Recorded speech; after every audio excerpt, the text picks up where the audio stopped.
And I'm excited to welcome some folks that are working on the import and export side of coffee to our weekly webinar roundtable discussion. And today we'll be hearing from three presenters. I've asked each to talk for about 10 minutes about their companies and about how they're seeing their businesses pivot and change. We have Anna Kim from LetSequoia. We have Jordan, who handles the US sourcing and sales for Nordic approach, and Jorge, who I know very well because we used to work together, who is the Chief Coffee Officer at Sustainable Harvest. And for this meeting today, I'm really looking forward to hearing what each of them have to share about their businesses, their customers, and especially their suppliers, and how folks are managing these days, and kind of what they might see for the future. After we have some each of their presentations, we will open up the floor for some discussion and Q&A. So if you have questions, just hold those. You can also pop them into the chat pane, and I can convey those to our guests as well if you prefer. And just raise your hand if you have a question, and I'll unmute you so we don't all step on each other's toes. So with that, why don't each of our presenters just give a quick introduction of who they are and where their company is located, and then we'll kind of dig into the individual talking points. So Anna, do you want to tell folks a little bit about you and LetSequoia? Sure. Hi, everyone. My name is Anna Kim. I started the LetSequoia company since 2013 because I strongly believe that coffee can be a great ambassador to build the social, political, economic bridges to the rest of the world. So I hope that through coffee, we can connect it all together. We are currently operating a coffee washing station and the export in Rwanda and DR Congo mainly, and then also in other Africas as well. And then this has been very challenging time for us. And then I should be actually in Rwanda or Congo right now, but I came to Korea 2 weeks ago to sort out some issues for the corona and the other things. We started the harvest in maybe this week, but we were still discussing with our team how we operate correctly, because in Rwanda we have a joint system, which means in each area that all the farmers, they supply coffee to in each designated washing station. So our zone, we have 1932 farmers, and we make sure that we provide all the good system that doesn't really people to be crowded at one place, because during the harvest time, a lot of people just come together, which means it's very easy to spread viruses. So we are trying to very strongly to follow the government regulation, which means that at washing station, we install hand wash, and they also provide the information about these health issues and how we can prevent and be careful. But still, it's very challenging because, for example, all the roads are closed. So in order for us to travel and then move around, we have to get special permit from the government, move around from the different cities.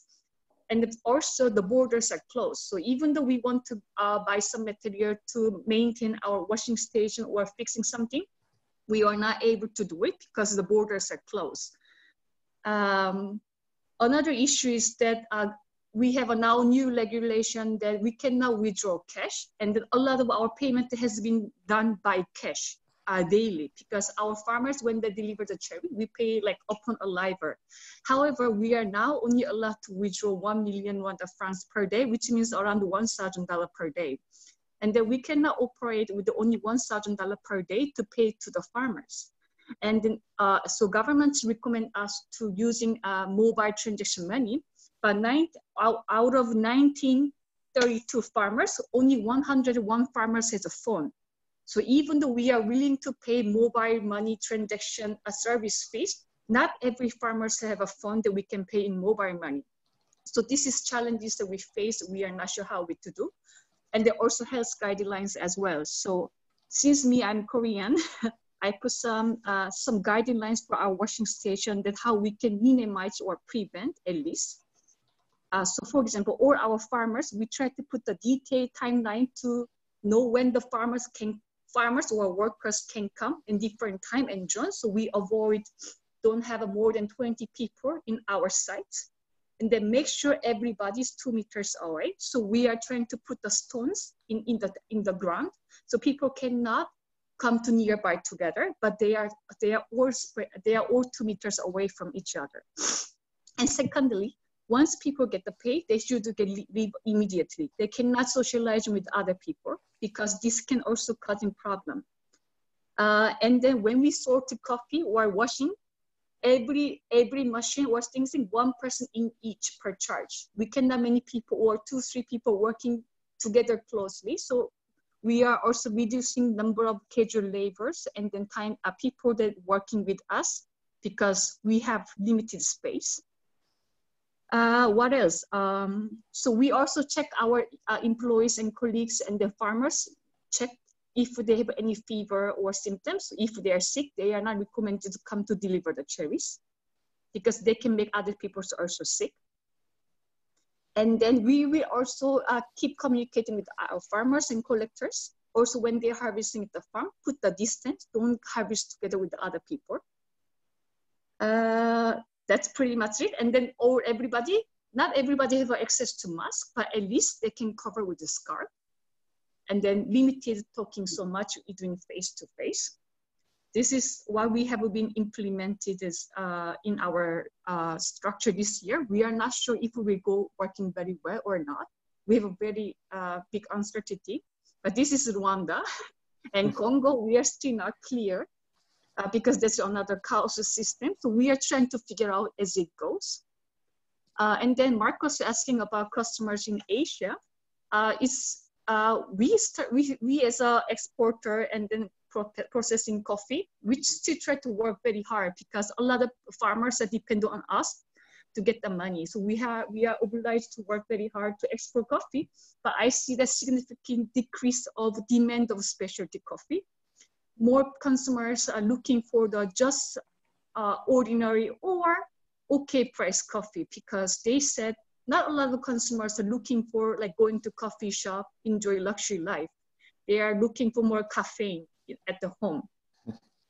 So we as a specialty coffee producer, we are also discussing how we can overcome these issues. And then I'm looking for also hear from other people and then share ideas.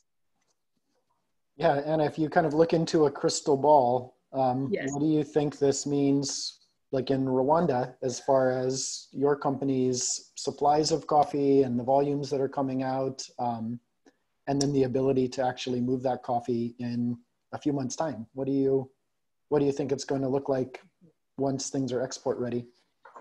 Oh, so for example, actually we are currently exporting one coffee. And then since Rwanda government already developed the online application system, it's easier. They don't work every day, but once we apply the system, they can come to the work next day and to check. So we don't really see the big changes in exporting system because a lot of still logistics companies are luckily working very well for goods out and go, for the food and food and medical for purpose. But not other goods are easily, I don't know.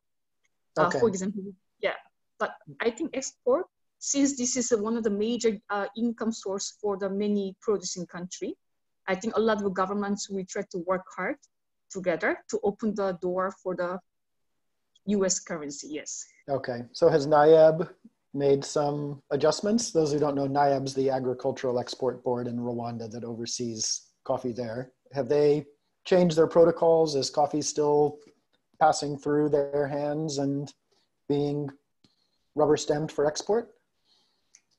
So yes, we apply in online, which has been implemented a few years ago. But still, they will come and collect the coffee samples upon the request. I'm not sure very detailed update because we only get the update from Ministry of Health at this moment. Right. Yes, so we're still waiting for, yes. Okay. And then, as you see this demand for different kinds of coffee coming, are there things that you're doing with your business to accommodate for that, to make some plans for the future? Yes. For example, we will not do like a lot of special preparation for this year. We will just try to make clean, more fully washed coffee, because we expect that there will be less demand for specialty coffee from our consumers, and then also volume as well. Okay. Many small businesses are now operating as users, so we definitely see less demand of buying coffee, and the people just trying to buy existing stocks at Korea warehouse. Okay. Yeah, so spot coffee is becoming very important, huh? And I think that's a good segue for Jordan from Nordic Approach. I know when we were emailing in advance of this, Jordan had some thoughts and ideas and some observations about his customers here. So Jordan, if you want to talk a little bit about how your sourcing approach and your customers and just some of those talking points that you sent me, I'm really curious to hear how Nordic Approach is adapting. And especially if you have a sense of how your strategy in the US might be similar or different to your European colleagues. Sure, yeah. So yeah, my name is Jordan and I'm based in Brooklyn in New York, and I kind of manage the operations for Nordic Approach in North America. We're a Norwegian-based company based in Oslo, and we're still kind of growing in the US market, so we're kind of a newer player here. We were maybe fortunate in our market to, kind of defend against the current crisis based on the experience of our European colleagues who saw a drop in demand in their spot sales and some drop in the market kind of earlier than we did here. So we learned a little bit from their lessons, and we're able to take some measures quickly, which has helped us quite a bit. I mean, I think we're seeing now here in the US very similar things as have already been described in terms of, lower demand. Our roasting partners are generally very small businesses who are suffering from retail closures quite a bit. And a lot of the work that I've been doing lately is in kind of helping support our clients in finding new markets for their coffees, or helping do better purchase planning in terms of thinking long-term around the coffees that they might be buying to get them through like the next year. And it's forcing a lot of roasters who have maybe thought a little bit more short-term to think about the longevity of their business and what that means in terms of sourcing and securing coffees that fit their markets for the next year. Yeah, can you speak a little more specifically about what those buying strategy changes might look like and the types of markets that they're currently in and how they might be pivoting to new markets? For sure, yeah. I mean, in one sense, people are just buying lower volumes.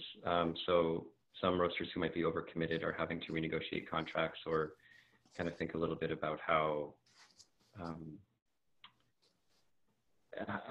their choice in coffees might stabilize as they, try to push in their grocery markets or find more online sales and those kinds of things. To be honest, I think a lot of roasters are still trying to think about what to do next. There's a lot of scrambling and a lot of just kind of thinking hard and making tough decisions on the part of roasters right now. One thing certainly is that coffees that, have more longevity, have more life in them, that suit the specialty market, specifically coffees from East Africa that, are generally seen as more shelf stable. These are coffees that I see a lot more interest in right now, coffees that people can kind of roll out over the next 6 months, 8 months, and are a little bit more risk averse than coffees that might fade in the next couple of months. Yeah. Okay. No, that's great. And what about your observations from just, other parts of kind of the last end supply chain with warehouses and how people are managing the inventory that is in their position? Any changes there? We're kind of in the midst of it. It's new territory for all of us, and obviously the market affects the cash flow for our business and our ability to operate. We're also quite sympathetic to our roasting partners. So it's kind of a conversation that we take case by case You know, luckily things still operate. We're able to still operate. I have a home office and labs, so I'm not forced with any difficulties in terms of actually just operating our business. And you know, our warehouses at the moment are still operating at pretty good capacity, so that's really helpful for us. Yeah, definitely. The other thing that we're seeing, I mean, we've had to make some really difficult decisions at Origin in terms of the coffees that we're anticipating bringing in the next few months. And a big part of the work that our team has been doing at Origin is, you know, working with partners where we're committed to the relationship and to bringing the coffees, and having to try to find other outlets that might be less risk averse for our partners. So if we're not able to manage our contracts, you know, based on decreased roaster demand, we might be helping them find markets internally, especially in Honduras and El Salvador, where the ability to export coffee has been really reduced. And in Colombia, where, again, internal markets might support profitability for farmers, and where our market might not be right now. Okay. Yeah. What, can you speak a little bit more specifically about what some of those challenges are in the countries where the ability to export's been reduced? I don't know if all of our listeners are aware of some of the details of that. Yeah, certainly. And, you know, other members of my team can speak more confidently to it, but from what I understand, you know, border closures in Honduras and El Salvador specifically have prevented us from traveling there. And so doing some of the kind of more hands-on quality-based work that is demanded by our market, and that is the kind of the niche that we found in terms of special preps on coffees, or some of the more nuanced cupping that, you know, we have to do and can't rely on cuppers at Origin to do without our travel. You know, and then with just kind of impending threats of mill closures in Honduras, we had to make the difficult decision not to bring coffees in from there for our spot position. And while it was still a rumor, and I actually don't know if that's been enacted yet, the possibility just put us at risk, but also put our producing partners at risk if we actually contracted coffees that were unable to be milled. You know, the payment transactions couldn't go back to producers that way. And it seemed more prudent on our behalf to allow our producers to sell coffees that we normally would have purchased, where there was actual, you know, remuneration possible. Mm-hmm. Oh, that's tough. Those are tough decisions. Yes, I mean, I'm going to ask you a little bit of a crystal ball question as well, because you had mentioned, you know, the ability to sort of source what had been, I guess, you know, sort of your differentiating point at Nordic Approach, right? Kind of special preps and micro lots and being highly responsive to what your customers want. Is that fair? I don't want to put words in your mouth.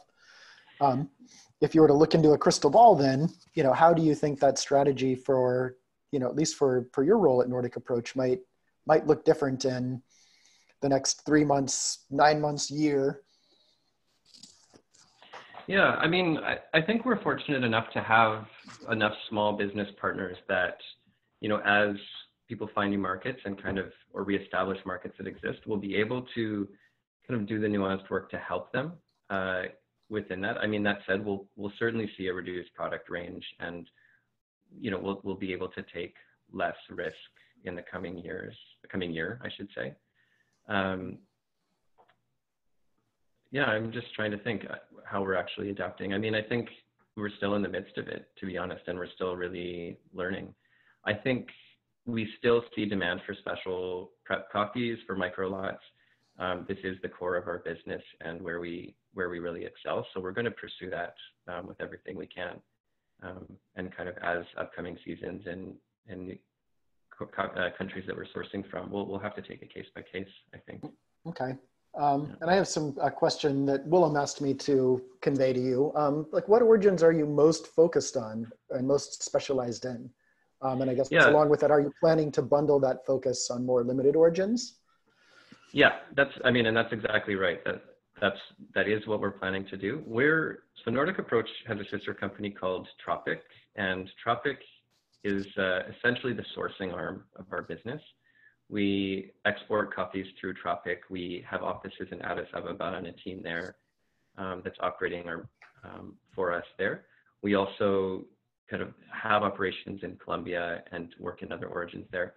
We are making difficult decisions currently, like last week and this week, around which origins we'll pursue over the next year and how we're going to have to focus. So Ethiopia is certainly our strongest, highest volume origin where we see our value and that team on the ground as highest. Colombia is also somewhere where we're able to really dig in, and we have strong enough partners there where we're able to get coffees that are very, very unique, and also, have partners who are very committed to building the kinds of program and products that our market demands and that we want to provide to the market. Okay, no, that's great. And a question that I'm gonna ask all of our panelists, but while I have you kind of on the spotlight, you're still able to cup and taste at home. And I think, yeah, we're all kind of learning how to manage that. Those of us that don't do it as a matter of fact, I'm just thankful that like I have an Akawa roaster that I can pull out on my dining room table anytime I need to roast samples. But Yeah.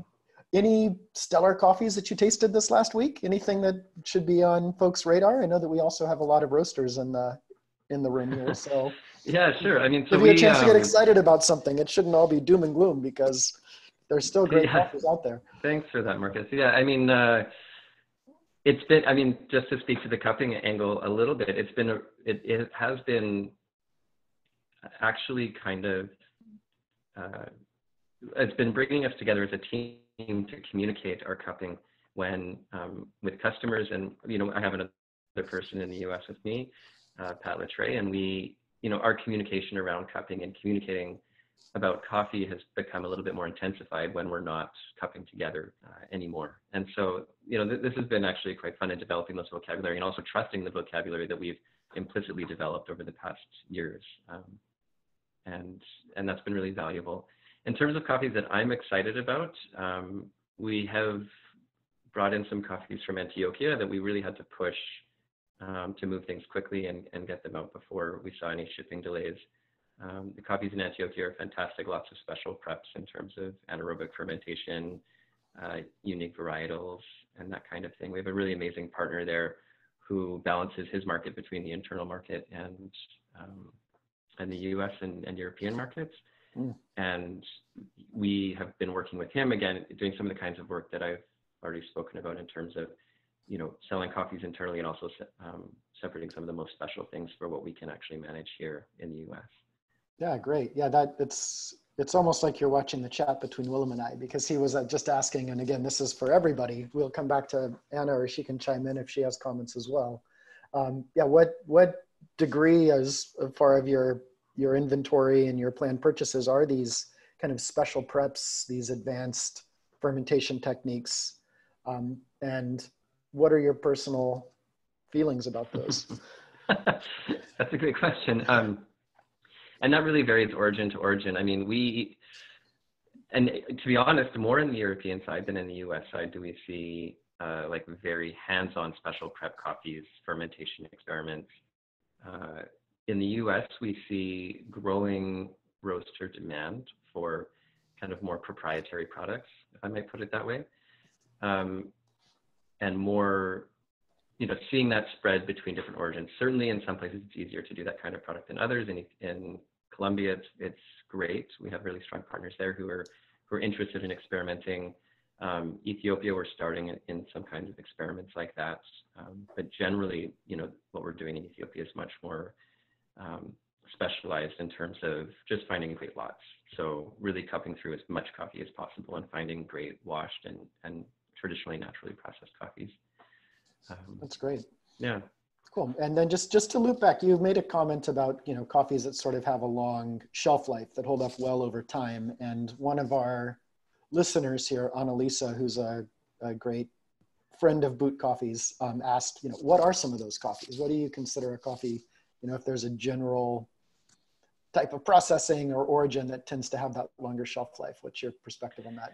Yeah, so we do a lot of work, both, specifically thinking of Ethiopia is where I see the longest shelf life in coffees. And we do a lot of work with our team there and at our lab in Oslo. And even I do some of it here, taking water activity and moisture readings to make sure that the lots that we're selecting have been dried properly and have, what we consider stable parameters of water activity and moisture content. So water activity below 0.6 and moisture content, I think between 9.5 and 10.5% or so.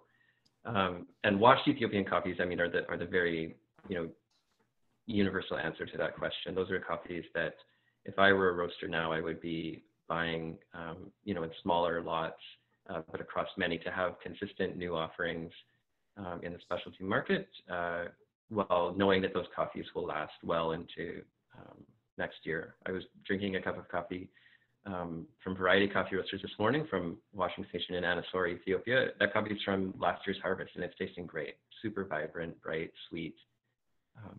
It's a great coffee, and so that's more than a year old now, and that's not always the case, but that can be a really exciting discovery later in the year when you find Ethiopian coffees that are just as good as when they were fresh. That's awesome, and that's good to hear. We're really excited. We're going to have a future session here on a micro mill program that was a business model that Willem put together, I don't know, a few years ago now in Ethiopia, that's actually launched and is underway. So we can continue the Ethiopia discussion for sure. I would love to hear more about that. I mean, specifically micro mill kind of operations in Ethiopia is a real interest of mine, especially in the past couple of years as that's been opened up. So yeah, cool. Great. Yeah, so we might tee that one up for next week, because I'm really curious to sort of hear how that's going as well. And I know I have like a weekly DHL package of samples that are landing in our lab to taste from some of these. So I'm excited to get into it. But Jordan, thank you so much. Well, I'm sure there's going to be some more questions in the Q&A for you, but I want to hand this over to Jorge right now to talk a little bit about sustainable harvest coffee importers and what's happening on both the origin end and their trade end as well. So Jorge, take it away. Thank you so much, Marcus. Many thanks for the invitation. It's great to join you guys and Jordan and Anna as well. So yeah, my name is Jorge Cuevas. I am from Mexico. I am the Chief Coffee Officer at Sustainable Harvest Coffee Importers.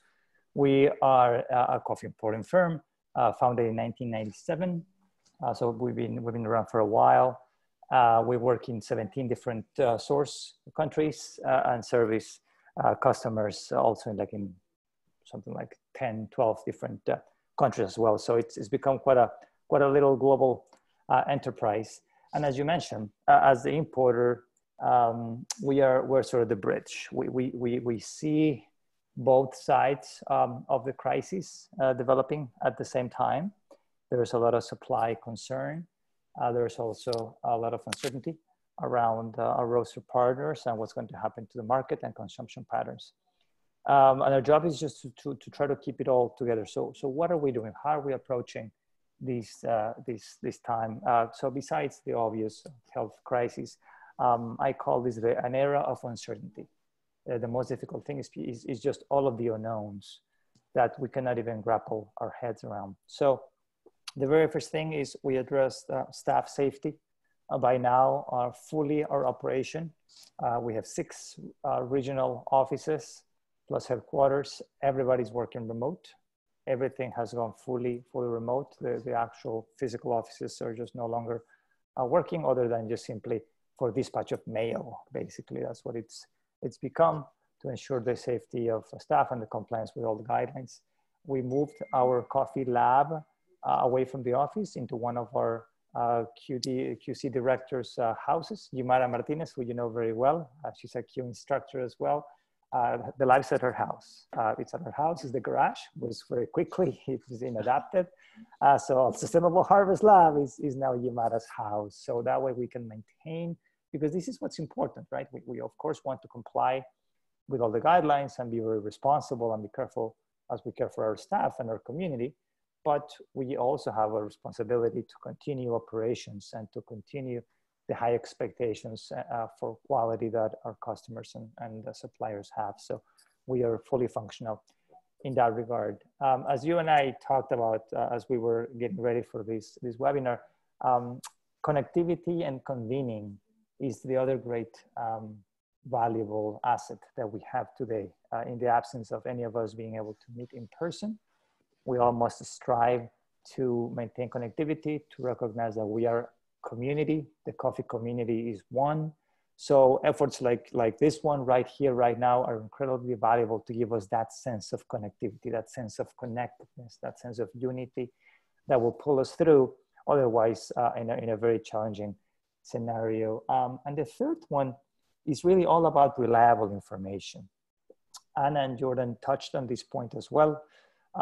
With so much uncertainty and so much is this going to happen or not. So what happens today is we have a demand shock on one side, very obvious and very clear, as a lot of cafes and coffee shops and restaurants can no longer operate.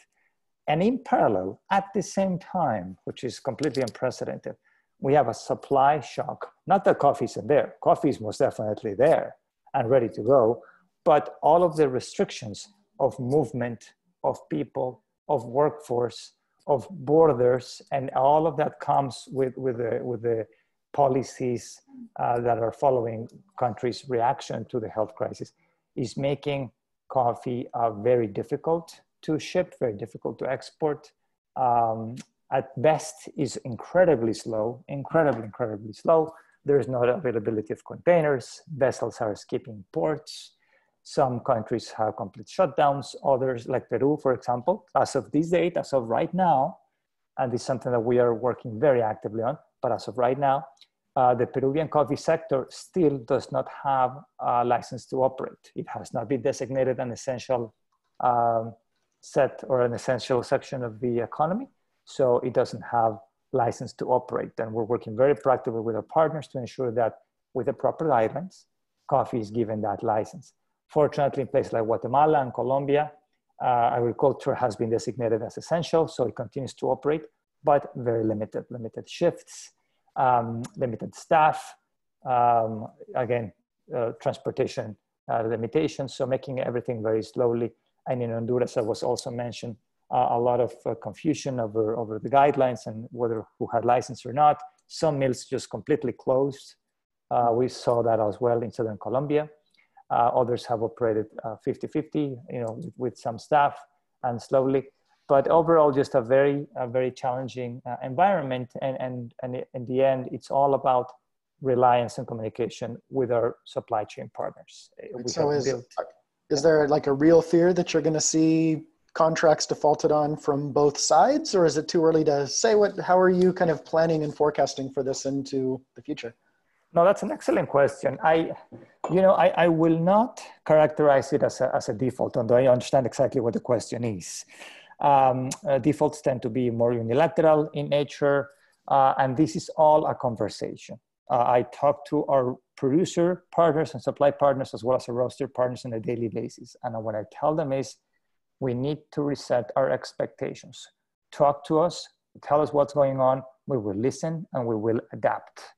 So yeah, I do foresee some folks at origin having to say, we cannot ship the coffee, at least for the next 2 or 3 months, perhaps. It's not, again, because of lack of willingness or because the coffee isn't there, just simply the conditions do not allow it to be so. And on the roaster side, for sure, we have roasters that have inventories and coffee positions, and almost overnight, some of their demand has gone. It's just gone. And it doesn't take a genius to realize and recognize it. So what are we going to do, right? So we work with them, finding other markets and becoming the ultimate matchmaker, I suppose. We set up a little tickler and just like, who's short coffee, who's long coffee? Let's just go back and forth and just getting creative because we need to support people as best we can. Right. And on that customer side, is there like a profile of a type of roasting company that's kind of the best situated to weather this, do you think? I think, one of the interesting things from my time at Sustainable Harvest, right, was the opportunity and the sort of necessity of being able to talk to both sort of small startup, super quality focused roaster retailers, and of course some of the larger specialty roasting companies in the country. So maybe it's not so much volume oriented, but more sales channels and things like that. Yeah, so that's exactly right. At the moment, it's all about the channel. So part of the difficulty is I spoke earlier about a supply shock, but it was a shock upwards and a shock downwards at the same time. I mean, again, this is completely unprecedented because we had customers who rely or who have very strong supermarket, grocery channels whose demand doubled, like just doubled overnight, like scrambling for coffee. Where do I find more coffee? So anybody who has a stay-at-home channel, certainly single serve, and definitely everybody who distributes through grocery is in a very strong position, has seen a tremendous bump, a very stressful bump on just trying to get everything fulfilled. Others that are more reliant on retail are suffering greatly and are seeing demand completely dissipate. Mm-hmm. A lot of roasters that we work with, as you described, in the full spectrum of the people that we serve, they have a combination of both. Some are stronger in one area than the other, but there's a combination of both. So at least grocery is acting like a shock absorber. We have people whose 2 or 3 or 4 retail locations and cafes, they had to close. So that's a major disruption to demand. But at the same time, online and grocery is rising very, very fast and offsets. Sometimes it really offsets completely. Sometimes it actually overcomes it and net volume is actually higher. And in other instances, it's not quite the same, but at least doesn't go down to 0. It's at 15, 20, 30, or 40% reduction. Some of the most drastic reductions have been up to 50% that we have seen. Some of our customers who serve restaurants and casinos, and those are of course completely closed. And that's going to be a very challenging time. No, that's great. Thanks for sharing that, Jorge. And I guess my question back to you then, that I wanted to ask of everybody, one is just what coffee have you been most excited about, or what coffee has Jumada been, whoa, this coffee is awesome. What's exciting right now with Sustainable Harvest on the— Well, that's the beauty about coffee, right? We can always be surprised. We can never know enough. We never know too much. So we can always discover ourselves. So last year, Sustainable Harvest made an acquisition of a UK-based company. It was called Twin Trading. Now it's called Sustainable Harvest Europe. And with that, besides a sales channel for the UK and for the rest of Europe, we also acquired new sourcing partnerships in Central Africa, particularly the Congo and Burundi. So we are fascinated by those coffees. The Congolese coffees are just off the charts, delicious. They landed, they've arrived.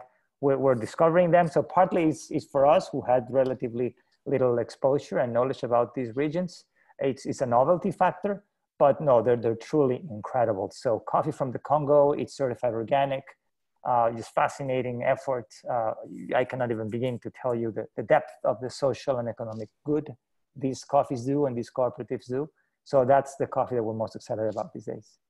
No, that's great. Yeah, those surprises are so nice. I remember a year ago, you all had, for our students to use and roast on at Boot Coffee Campus, we brought in the Peru Rutas del Inca.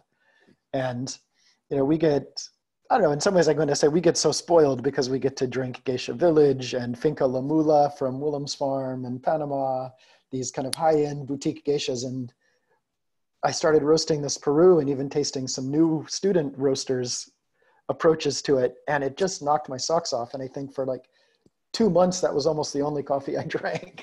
Oh, for sure. So we used to trick everybody. You would serve that coffee blind and nobody would ever figure out what it was. Nobody could. Yeah. It was awesome. Amazing. We love it. Yes. But yeah, it's now sold out, as you can imagine. Completely sold out. But that's perfect. Yes. And then I think one more question for you, and it's more of on a personal level. I mean, your workday has shifted, working from home now and with 2 school-age children at home. And how are you kind of managing that work? This is from Willem. How are you keeping motivated while you're working more or less solo? What are you doing to coordinate with all of your team? Are there any technology tools and things that you're using to manage this? And I want to make sure that Jordan and Anna can talk to this as well when I open it up in just a minute to Q&A. For sure. No, it's a very relevant question. And I would lie if I didn't tell you that it has been a struggle, just like for many people, right? Our lives are upside down. Our patterns of life and daily routine are completely upside down. So we're having to adapt. But early on, we started a webinar like you're hosting today, and it was with the SCA and Yanis and a few of the leadership at SCA, and then we held another one. And we started to share, those were early days, only 3 weeks ago, but information right now changes so dramatically that only early days in the I guess the realization of the scope of the crisis. And we were sharing what was happening with COVID, what the guidelines were, what the implications were for industry and for events and for connectivity. and just the outpour of messages that we received and that I received, thanking us for like, thank you for sharing this information. Thank you for updating us. Thank you for giving us some light. So that totally turned it on its head for me. And instead of feeling down and feeling like, oh, what do I do? We're like, well, this is what we need to do. Connect, share positive information. We now have a daily update on all things logistics from all ports and warehouses and mills, making sure that people have the freshest, latest information. This is changing daily, so we update it daily as such. So we have reformatted and redesigned the team in many ways to become information filters and provide responsible information out there. And we have great responsibility, and that's why I was very excited to participate here today. And I thank you and Willem for making it happen, because it is through connectivity and togetherness that we'll pull through. And that's what keeps me highly, highly motivated to go into the next iteration of whatever our business will look like. Yeah, definitely. Thank you for that. I want to also open up, I just had a question for one of our participants here, is Jaime Duque in Colombia. And I just would love, because Jorge, you mentioned Colombia a little bit. I know Jordan, you talked quite a bit about Colombia. So Jaime, can you just give some observations on the ground, what you're observing there? You should be unmuted. Hello, Marco. Hi, Jaime. So, hello, everybody. So, sorry, my English language is not my expertise, but I try to explain something, situation, what is happening in Colombia right now. So, the situation of harvest is good, because FNC is waiting for 6,500,000 bags for this harvest. So that is a huge amount of coffee, but the growers has a big challenge to pick it. Now we have been talking with different places in like a Cauca, like a Meta, like a Bolivar, south of Bolivar. Some of these places, it's where the bud coffee through the USAID have been working from 2 years ago. So these areas are also Antioquia and Valle del Cauca. So they general manager of in charge of some cooperative there have been explained that the situation to buy the coffees, to buy the harvest is not easy, because some spaces, say some purchases place has a lot of people coming with maybe 3 kilos of parchment or 10 kilos of parchment. So it's a very risk in terms of COVID-19. So this situation is trying to improve at the purchase point level, and this is also a big challenge. And also some big farmers have been trying to look for pickers, so to pick this harvest, and some of them have been using some special techniques produced by Senicafe, like a big carpet on the ground, so something like that, because the challenge is huge right now. And talking about the coffee prices in Colombia, so this is a very good opportunity to some growers to sell coffees, because we have never have dollars like 4,000 pesos per dollar right now. So it's really high. So that's allowed to have a big internal, a high internal price in Colombia. So we are motivated them to push in and to sell coffees right now, because it's a very good price. Now it's around 120,000 pesos per arroba, or maybe 1,200,000 per carga. So it's a very good price. We have been seen these prices before. So now it's a very good opportunity for them. And so we are talking with some people at the ports level. So they are saying that now it's working well. I am a export licensee right now, and I have been receiving some information from FNC in terms of security movement of this shipping coffees also in Buenaventura and Cartagena and Barranquilla, who is our main port in Colombia. So, but it's working well up to now. So we hope that this move that Jorge is saying about the movement of green beans, so it's a big challenge right now. So we hope that they keep going. Perfect. And thank you for this space, and I'm very happy to be here. And also, it's a very good opportunity to update about the different situation in different parts of the world. Thank you, Mike. Thanks, Jaime. And I just unmuted my colleague Casey to kind of kick off the Q&A portion of this call. He had a great question that he just messaged me privately, but I thought it made sense for him to ask directly. Casey works on our team. He's based in Peru. So Casey, how's lockdown going? That's my first question before you ask yours. Sure. Yeah. Lockdown is really interesting here. Currently, they just put the second hammer down, as the president called it. And that is on Mondays, Wednesdays, and Fridays, only men are allowed to leave their house to go to the grocery store or pharmacy. And on Tuesday, Thursday, and Saturday, women. And on Sunday, no one is allowed to leave. So they're trying to figure out creative ways to limit even just the daily necessity of going out of our homes. So yeah, and we're on complete lockdown curfew from 6 p.m. till 5 a.m. each day. So it's very peaceful, to be honest. For those of you who know Lima, it's incredible hearing from friends saying that they are hearing the ocean for the first time from their apartments in Miraflores, and many people are seeing the mountains, the Andes Mountains, from the city of Lima for the first time, just due to lack of pollution. So interesting. Marcus I was texting Marcus, and this is for those of you that shared with us this morning. I'm really interested in the comparative between the decentralized production models and centralized production models. And when I think of that, we can think of several different things. One would be centralized wet mills versus micro processors, meaning the farmers producing their own coffees.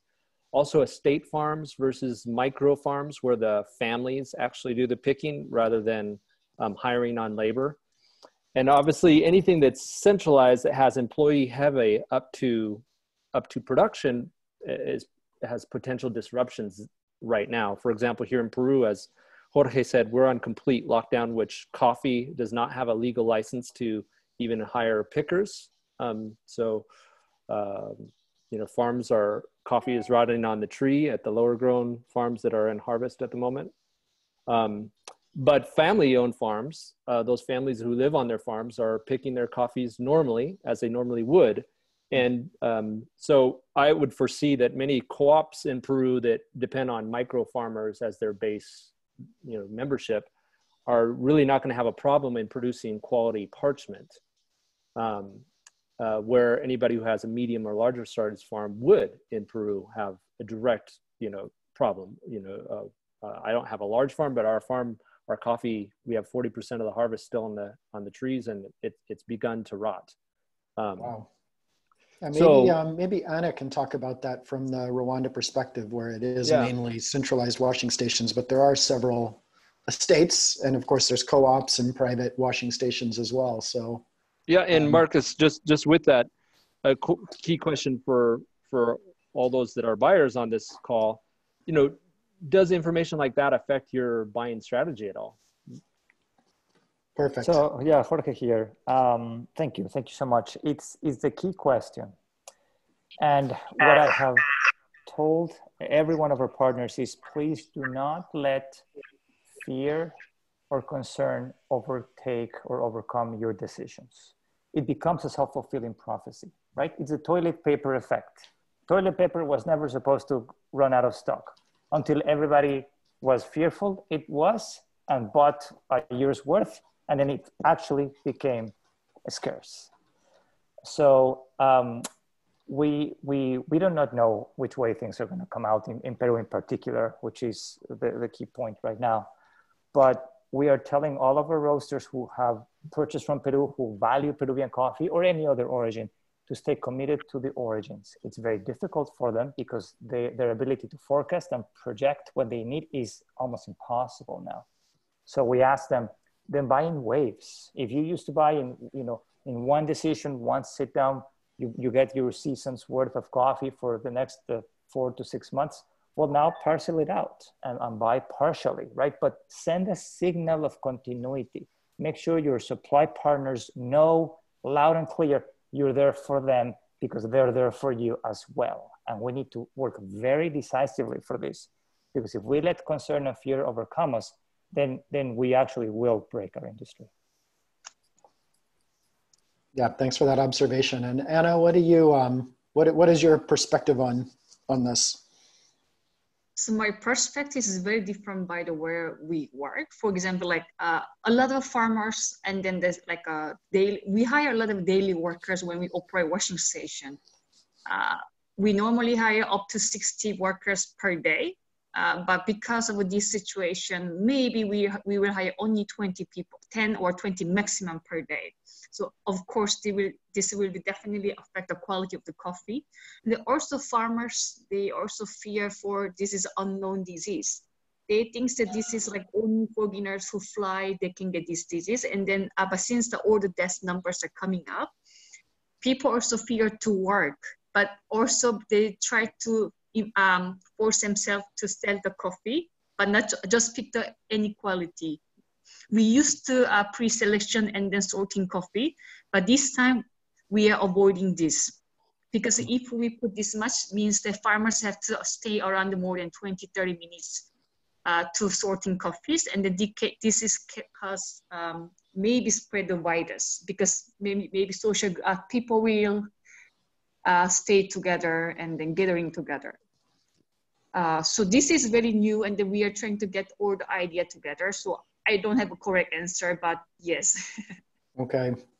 And just because I really love this question, tell me about a coffee that you've had recently that, you're really excited about. What's coming across your cupping table, or just what's in your cup now that you're back in Korea? Yes. The funny thing is we also come with a FaceTime with our colleagues. One of the most famous coffee for me was this time is from the Idido Tulisi area, from the single farmers.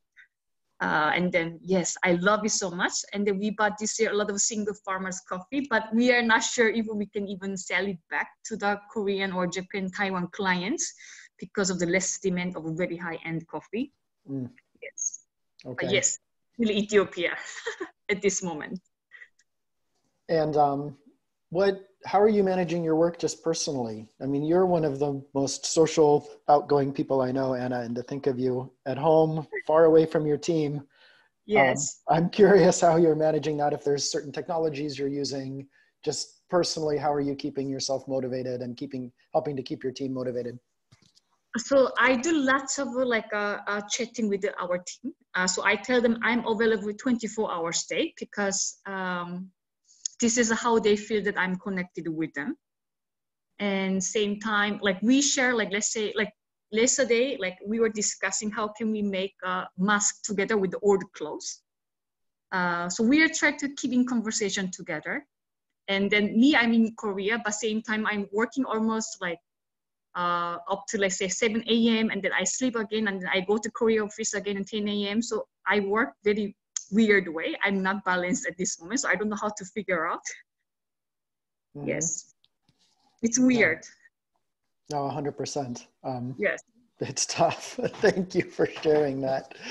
We did have a great question and an observation come through in chat from from Laban and with Zabuni Coffee. And his first comment, which I really appreciate, is we're asking for more diversity in the panels. Specifically said Africans talking about Africa. So we will work on that, I promise you. And then just talking about how the government of Kenya today, I'm just reading his chat comment, instituted a lockdown in Nairobi. So Mombasa and some other parts of Kenya are going to basically be locked down. And of course, with coffee from Rwanda, Burundi, Eastern DRC, Uganda, sometimes, you know, are transferring either through Mombasa or from Tanzania. So I think we don't exactly know what's going to happen as this news comes to light. So I really appreciate that that observation from Kenya. Thank you. And yes, we will work on continuing to have even more diverse clients, of course. But Anna, Jorge, Jordan, any last thoughts, or if anybody else has one last question, we have a few minutes for a question. I just wanted to kind of add to what Jorge was saying about communication, and I really appreciate that point, not just between roasters and importers, but all the way through the supply chain.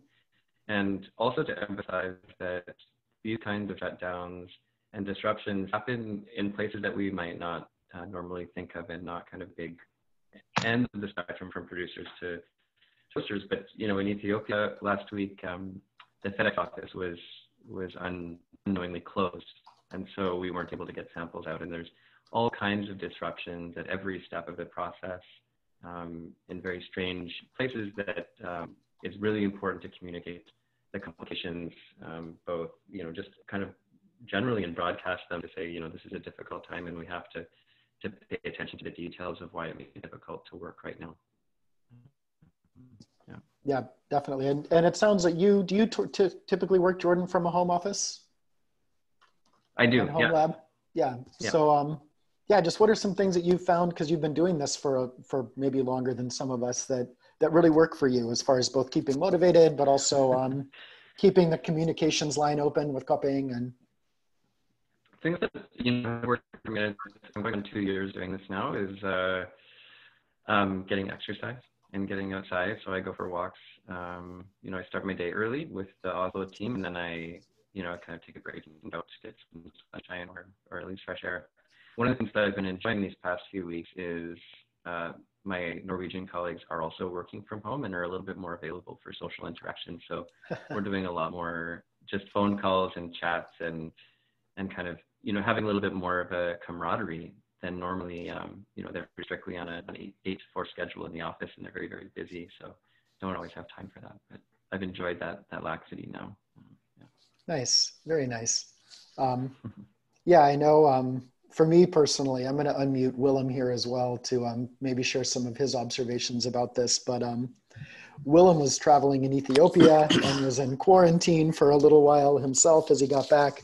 But boy, Willem, having you back the last week and having our kind of daily check-ins has really been important, because boy, when you were in Ethiopia and we had the huge time difference and we weren't able to catch up as much, it's very different being here at home versus being in the lab where there's always things going on. So I'm glad you're back.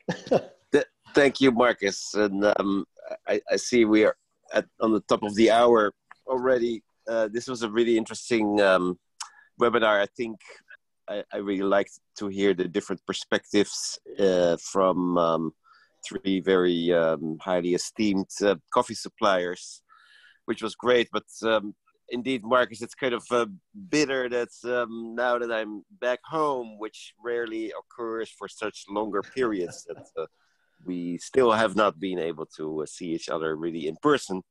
That's just the nature of what things are going on right now.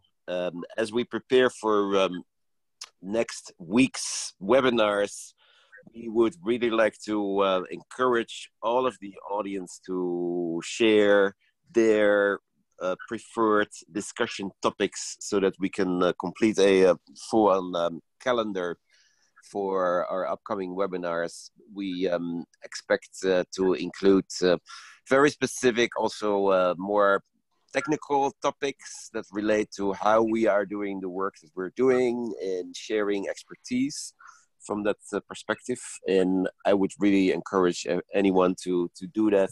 I think there's a link on the website where people can easily provide feedback. Correct, Marcus? There is. I also just put my email address in the chat panel, just marcus@bootcoffee.com, so folks can email me directly as well. Great. Thank you. And Marcus, thanks for hosting this. This is great. I'll give you the opportunity to close down the session and to send our friends off for a productive and hopefully positive and healthy week.